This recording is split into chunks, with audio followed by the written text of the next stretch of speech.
Thank you, Chairman. My first question for Ms. Katz. Are you aware of the department running any type of cost-benefit analysis prior to the approval of new DOE loans? And then do we do any type of follow-up on a yearly basis after them? I'm not aware of that, but I'm not an expert on DOE per se. My research has been on the total of loans and loan guarantees across the economy. Any other Mr. panelists? Edwards might. Yes, sorry. You raise an interesting point, which is that the federal government requires cost-benefit analysis of new regulations over certain dollar values that are promulgated by departments. There is no requirement for cost-benefit analysis for federal spending programs, but in my view, there should be. These sorts of government investments should be subject to a detailed cost-benefit analysis. And certainly, if the government had done a proper benefit cost analysis on ethanol, we would have found that government investment in it was a horrible idea because it turned out to actually produce terrible environmental effects as well as produce more carbon dioxide than saving carbon dioxide. Mr. Marshall, can I quickly say, Please. let me emphasize, the folks at the Energy Department the career folks who manage these programs, they have to do financial modeling and financial pro formas before they can make a loan. The proposer of the loan comes in with a financial model, with a financial pro forma, that gets reviewed. So I don't know about cost-benefit analysis of policy. They're doing the right kind of analysis, which is a financial pro forma or financial model. Mr. Marshall, might I just add that we do, however, see significant political pressures placed on these programs, at least in their historical context, that in fact there have been nudges from administration officials to push for particular loans to be approved. And that illustrates that while I have confidence that there is lots of this modeling going on, there is an interjection of politics into these things that becomes problematic. And I might suggest this committee asked DOE, in particular, the very question you asked is, what is that process they go through?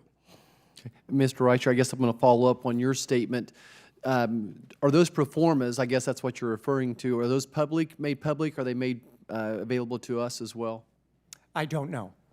Okay. My last question, I'll go to, I guess, back to Mr. Edwards. What options exist for incoming administration to reform the DOE loan programs and address taxpayer liability? What role can Congress play in these reforms? Well, I don't think Congress should appropriate any more money for these programs. I think the time for federal subsidies, if there ever was one, is past. We've been subsidizing solar and wind for 40 years now. It's not a so-called infant industry anymore. It's a mature industry.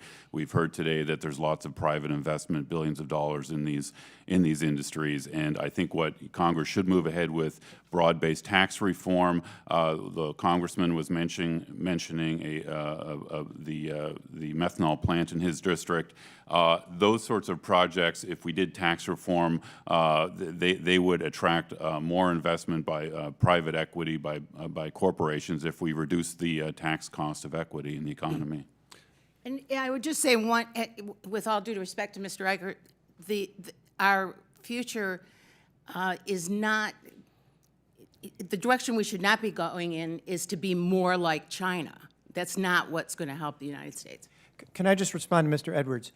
Let me just correct something. You don't build energy projects largely with equity. You build it with debt.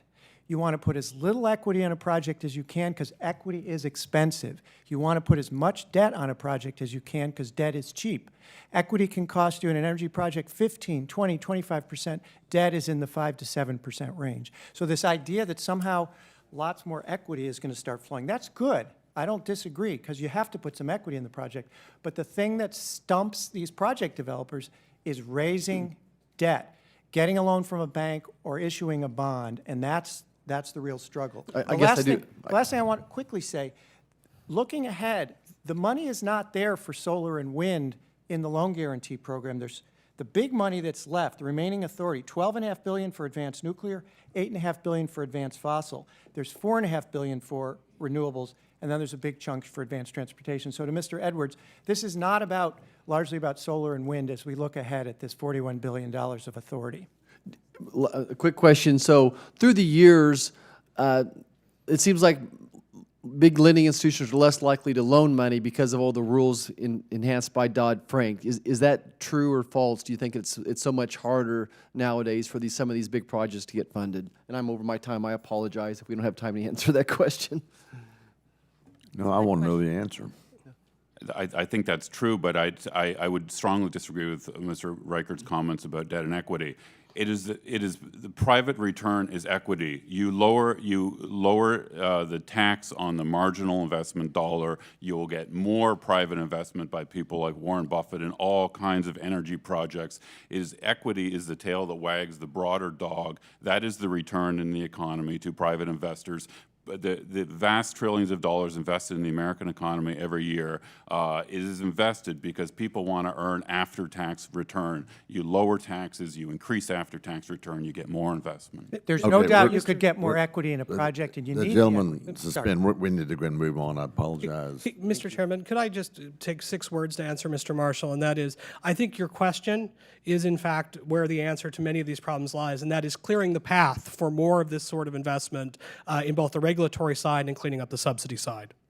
Did anybody count those words? They were more than 6, but I'm an academic. The most